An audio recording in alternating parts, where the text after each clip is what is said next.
ప్రియమైన సహోదరి సహోదరులారా, ప్రభు అయిన యేసుక్రీస్తు నామంలో మీ అందరికీ కూడా నూతన సంవత్సర శుభాకాంక్షలు తెలియజేస్తున్నాను.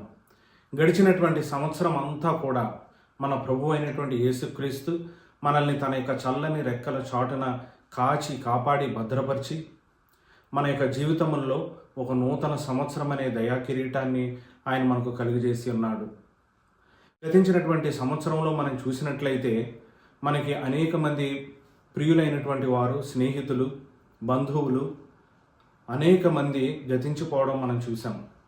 కొంతమంది అనారోగ్య కారణాల వల్ల, కొంతమంది యాక్సిడెంట్స్లో, కొంతమంది విపత్కర పరిస్థితుల్లో గతించిపోయినట్లుగా మనం గమనించాం. కానీ మనల్ని అయితే దేవుడు, మనం నీతిమంతులమని కాదు కానీ కేవలము ఆయన యొక్క కృప మూలంగా మనల్ని అందరినీ కూడా సజీవుల లెక్కలో ఉంచి ఆయనను